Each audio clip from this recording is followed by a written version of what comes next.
মনে হচ্ছে যেন একটা হলুদ পদ্ম এনে আমি থালায় রেখে দিয়েছি। মা ঠাকুমাকেও টক্কর দিতে পারবেন যদি এই রেসিপিটা ফলো করেন। চলুন আমি আজকে আপনাদের সাথে শেয়ার করব একটা এরকম রেসিপি যেটা মা ঠাকুমারা খুব ভালো বানাতেন আগের দিনে। চলুন সবাইকে আমার ডেলি রান্নার চ্যানেলে স্বাগত জানাই। এর জন্য আমি প্রথমে নিয়ে নিয়েছি মুগ ডাল। আশা করি দেখে অনেকটাই বুঝতে পেরে গেছেন আজকে আমি মুগ পুলি তৈরি করব।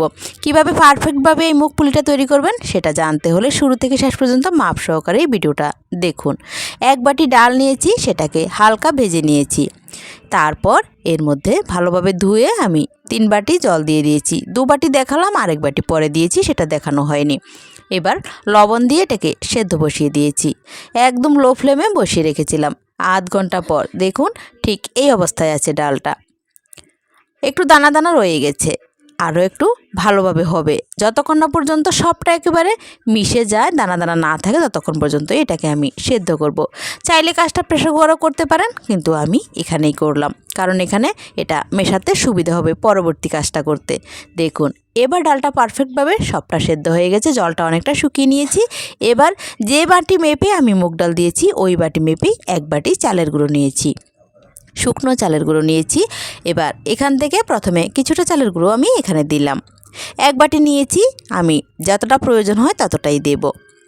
আপনি কাজ করতে করতে বুঝতে পারবেন, সবটা চালের গুঁড়ো একবার দিতে যাবেন না, দিতে দিতেই বুঝতে পারবেন। ডোটা যখন মোটামুটি পারফেক্টভাবে টাইট হয়ে যাবে তখনই বুঝবেন আর চালের গুঁড়ো দিতে হবে না। আমি দেখুন 2 বার দিয়েছি, প্রায় বাটিটার 4 ভাগের 3 ভাগে দিয়ে দিয়েছি। এবার এক সাইডে মিশিয়ে ঢেকে রেখে দিলাম। প্রচণ্ড গরম তাই একটু রেস্টে রাখলাম। এবার ওভেনে আবার কড়াই বসিয়ে দিয়েছি। দেখুন নারকেলটা শুকনো ছিল, সেজন্য সেটাকে ভালোভাবে আমি মিক্সারে গ্রাইন্ড করে নিয়ে চলে এসেছি। ওই জল শুকিয়ে যায় যে নারকেলগুলো, সেই নারকেলগুলো একটা নিয়েছি, ভালোভাবে খোসা ছাড়িয়ে মিক্সারে গ্রাইন্ড করে নিয়ে চলে এসেছি। ছোট সাইজের ছিল নারকেলটা। এবার এর মধ্যে দিয়ে দিলাম গুড়টা আখের গুড়ে নিলাম, তবে গুড়টাকে আমি আগেই গলিয়ে তার থেকে যদি বালু থাকে নিচে সেজন্য একটু ঝরিয়ে নিয়েছিলাম। পরিমাণ মতো গুড় দিয়ে আমি নারকেলটাকে ভালোভাবে সামান্য একটু পাক দেবো, কড়া পাক দিতে যাব না। যতক্ষণ না পর্যন্ত একটু ভালোভাবে মিশে যাচ্ছে ততক্ষণ পর্যন্ত একটু নাড়তে যেতে থাকবো। দেখুন এবার কিন্তু হয়ে গেছে নারকেলের পাকটা। এর মধ্যে একটু এলাচ গুঁড়ো দিলাম ফ্লেভারের জন্য। একটু নেড়ে চেড়ে এবার এটাকেও আমি নামিয়ে নেব।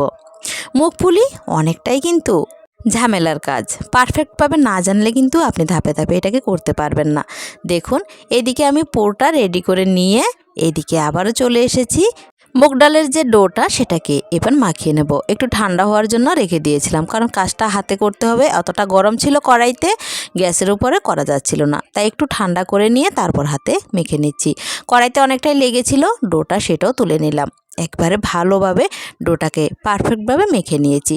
সামান্য একটু চালের গুঁড়ো ব্যবহার করেছি মাঝে মধ্যে। সুন্দরভাবে মাখতে গিয়ে যদি প্রয়োজন হয় অবশ্যই আপনারা দিতে পারেন। এবার দেখুন সুন্দরভাবে মেখে নিয়েছি। এটা যাতে কোনো রকমে শক্ত না হয়ে যায় সেজন্য ঢেকে ঢেকে কাজটা করছি। আবারও কিছুক্ষণ ঢেকে রেখে দিয়েছি। এবার দেখুন এটাকে একটা থালায় নিয়ে নিয়েছি।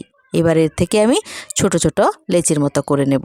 প্রথমে ডোটাকে আমি অর্ধেক করে নিলাম, কারণ অতটা আমার হাতে ধরছিল না, তাই ছোট ছোট করে টুকরো করে নিচ্ছি। এবার 4 ভাগের 1 ভাগ নিলাম, এটা থেকে ছোট ছোট লেচি করে নেব। লেচির সাইজটা কিন্তু দেখুন আপনারা, আমরা যে ঘরের লুচি বা পুরি তৈরি করি সেটার মতো অনেকটা। এবার এগুলোকে আমি সুন্দরভাবে গোল গোল করে নেব। এই কাজটা চাইলে আপনারা অনেকে রুটির মতো করে তার মতো করে, কিন্তু না, এভাবে করবেন, সবচেয়ে তাড়াতাড়ি হয় আর সহজ হয়। দেখুন আমি হাতে কীরকম চেপে চেপে গোল গোল করে নিলাম ডোগুলো। এইদিকে দেখুন দেখানো হয়নি, নারকেলের যে পুরটা বানিয়েছিলাম কীরকম ছোট ছোট করে শেপ দিয়ে রেখেছি লম্বালম্বিভাবে। এই কাজটা এইভাবে করে রাখলে অনেকটাই কাজ পরবর্তী সময় সহজ হয়। আমি একা হাতে করছি, তাই একবার যদি নারকেলের পুরটা হাতে ধরি আবার এগুলো ধরি তাহলে অনেকটাই কিন্তু নষ্ট হয়ে যাবে। সেজন্য আগে ওই পুরটাকে ছোট ছোট শেপ দিয়ে রেখে দিলাম। এবার নেব আর ভেতরে দিয়ে দেব। দেখুন কতটা সহজ হয়ে গেছে কাজটা। এভাবে আগে থেকে ওই নারকেলের পুরটাকে একটু শেপ দিয়ে রেখে দেবেন, তাহলে আর দেখুন ডোটা ভরবে না। কত সুন্দরভাবে এটাকে ভেতরে দিয়ে দিলাম। এবার আমি পুলিটা বানিয়ে নিচ্ছি। যেরকম শেপ আপনাদের পছন্দ হবে সেরকমভাবে বানাতে পারেন, তবে আমি এরকমভাবেই বানাচ্ছি। কোনো কাজ করব না, শুধু দুদিকে একটু মুড়ে দিচ্ছি ভালোভাবে, আর বেস্তি যে অংশগুলো আছে সেগুলো একটু বের করে নিচ্ছি। আর 2 হাতের মধ্যে চাপ দিলেই রেডি হয়ে গেছে সুস্বাদু দেখুন মুগ পুলি। আপনাদের সুবিধার জন্য আমি আরও একটা শেয়ার করছি। দেখুন কীরকম বাটির মতো করে নিচ্ছি। সম্পূর্ণ কাজটাই কিন্তু আপনার ডান হাতের বুড়ো আঙ্গুলের সাহায্যে হচ্ছে আর নিচে আঙ্গুলের সাহায্যে। এভাবে দেখুন মাঝখানে পুরটা দিয়েই আমি কীরকম দুদিকে মুড়ে আমি বানিয়ে নিলাম। দুই সাইডে একটু একটু করে কমিয়ে নেব, কারণ বেস্তি অংশগুলো মুখে লাগলে ভালো লাগবে না। দেখুন তৈরি হয়ে গেল। এরকমভাবে আমি সবগুলি একে একে তৈরি করে নিয়েছি। আপনারাও চাইলে আশা করি এভাবে এক দুবার চেষ্টা করলে পেরে যাবেন। সবগুলো তৈরি হয়ে গেছে, এই এতগুলো তৈরি হয়েছে। দেখুন শেষে যেগুলো রাখছি সেগুলোর মধ্যে পুর ছিল না, সেগুলো এভাবেই করে নিয়েছি। এভাবে ভেজে তারপর এগুলোকে শিরায় দিয়ে দিয়েছিলাম। তবে শিরাটা তো আপনাদের সাথে শেয়ার করা হয়নি। চলুন পুলি পিঠেগুলোকে এদিকে ঢেকে রেখে দিয়ে তারপর এদিকে চলে এসেছি শিরাটা জাল দিয়ে নেব। 1 বাটি জল নিলাম। যে কোনো পাত্রের সাহায্যে আপনারা এই মাপটা ঠিক রাখবেন। 1 বাটি জল, সাথে দেখুন 1 বাটি চিনির 4 ভাগের 3 ভাগ দিলাম, সম্পূর্ণটা দিলাম না। এবার দুটো এলাচ দিয়ে দিলাম একটু থেতো করে ফ্লেভারটা আসার জন্য। নাড়াচাড়া করে চিনিটাকে গুলিয়ে নিয়েছি। চিনিটা গুলে যাওয়ার 2 থেকে 3 মিনিটের মাথায় দেখুন এরকম বলক আসবে, তখনই আপনারা শিরাটাকে নামিয়ে নেবেন। একদম পাতলা শিরা হবে, পাক দেওয়া শিরা হবে না। কোনো আঁশ যেন না হয় সেদিকে খেয়াল রাখবেন। এবার আবারও কড়াই বসিয়ে দিয়েছি। দেখুন কতগুলো কড়াইয়ের প্রয়োজন। আমি কিন্তু কড়াইটাকে আবার কলতলা থেকে ধুয়ে এনে তারপর বসিয়ে দিলাম। এইবার তেলটা হালকা গরম থাকতে থাকতেই আমি এর মধ্যে প্রথমে একটা দিয়ে চেক করছি যে ঠিকভাবে হচ্ছে কি না। তেলটা আমি রাইস ব্রেন অয়েল ব্যবহার করেছি। যে কোনো সাদা তেল আপনারা এই কাজে ব্যবহার করতে পারেন। এবার দেখুন হালকা গরম থাকা অবস্থায় এটাকে নেড়েচেড়ে দেখলাম যে কড়াইতে লেগে আসছে না বা ফাটছে না, সেই জন্য বাকিগুলো আস্তে আস্তে দিয়ে দিচ্ছি। প্রথমবারে দিচ্ছি সেই জন্য ভয়ে ভয়ে ওই 5টে মতনই দিলাম। অনেক দিন পরে তৈরি করছি আমি এই মুখপুলিটা, প্রায় 4 থেকে 5 বছর পর। একটু ভয়ও পাচ্ছিলাম হবে কি না, কিন্তু না, খুব ভালো হয়েছে, সুন্দর হয়েছে। এতদিন পরে তৈরি করে এতটা ভালো হবে আমি আশা করতে পারিনি। আপনারা দেখুন, দেখলে বুঝতে পারবেন কতটা পারফেক্ট হয়েছে এই পুলিটা। আপনারাও চাইলে এভাবেই ঘরে তৈরি করে সবাইকে খাওয়াতে পারবেন, সবার মন জয় করে নিতে পারবেন।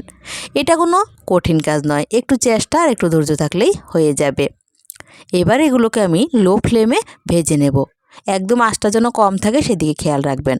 আর একদম দেওয়ার সাথে সাথে নাড়তে যাবেন না, ওই 5-7 মিনিট একটু হতে দেবেন, তারপর আস্তে আস্তে নাড়াচাড়া করবেন। এরকম করতে করতে যখন এরকম সুন্দর একটা মিষ্টি ব্রাউন কালার চলে আসবে তখন এগুলোকে নামিয়ে নেবেন। দেখুন দেখতে কি লোভনীয় হয়েছে না? এগুলোকে কিন্তু চাইলে এভাবেও খেতে পারবেন। এবার দেখুন নামিয়ে দিলাম শিরা দেওয়ার সাথে সাথে কিন্তু এটা একটা আওয়াজ করে শিরাটা ঢুকে যাবে, আপনি বুঝতে পারবেন। তারপর দেখুন বাকিগুলো দিয়ে দিচ্ছি। এখন একটু বেশিই দিলাম, 5 থেকে 6টা দিয়ে দিয়েছি। এরকমভাবে আমি সবগুলো ভেজে তারপর চলে আসছি। আবারও দেখুন একে একে সবগুলো শিরার মধ্যে দিয়ে দিচ্ছি। এক বেচিটি দিয়ে এগুলো একটু শিরা টেনে নিলে পরের বেচিরগুলো একটু সরিয়ে সরিয়ে দেব। এইভাবে করতে করতে আমি সবগুলো দিয়েছি। যেগুলো উপরে তুলে রেখেছি সেগুলোকে নামিয়ে নেব, আবার নিচ থেকে বাকিগুলো দিয়ে দেব। এরকমভাবে সবগুলো পুলিকে আমি শিরা খাইয়ে নেব। চলুন এবার আমি এগুলোকে নামিয়ে নিয়েছি। দেখুন কতটা সুন্দর হয়েছে, নিজের চোখে বিশ্বাস করতে পারছি না আমি নিজে তৈরি করেছি। আশা করি আপনাদের দেখে পছন্দ হবে। যদি আমার এই রেসিপিটা আপনাদের ভালো লেগে থাকে তাহলে অবশ্যই একটা লাইক, শেয়ার, সাবস্ক্রাইব করে পাশে থাকবেন। শীত তো চলেই যাচ্ছে, এই তো পিঠে খাওয়ার দিন শেষ হয়ে যাচ্ছে। বানিয়ে নিন আজকেই আপনি আপনার বাড়িতে এই পিঠেটি। আমি আপনাদের সাথে শেয়ার করব। চলুন পিঠেগুলো কেমন হয়েছে সেরকম দেখাচ্ছি। 2-3টে আমি রেখেছি ভাজা খাওয়ার জন্য। এই দেখুন কতটা সুন্দর গরম ভিতর থেকে দেখা যাচ্ছে। আর একটা আপনাদের দেখিয়ে দিচ্ছি শিরা কীরকম খেয়েছে। দেখুন একদম শিরা তুলতুলে হয়ে গেছে। এই দেখুন আর একটু শিরা দিলে কিন্তু আরও বেশি নরম নরম হয়ে যেত। আমি একটু কম দিয়েছি যাতে করে এগুলো একদম তুলতুলে না হয়, যাতে মোলায়েমও হবে, আবার দেখতেও ধরা যাবে, হাতে ভেঙে যাবে না। আর বেশি শিরা দিলে কিন্তু সাথে সাথে এগুলো একদম রসময় হয়ে ভেঙে পড়ে যাবে, খেতে পারবেন না, নিতে পারবেন না। আপনাদেরকে অসংখ্য ধন্যবাদ জানিয়ে আজকের মতো রেসিপি শেষ করছি। সকলে ভালো থাকবেন।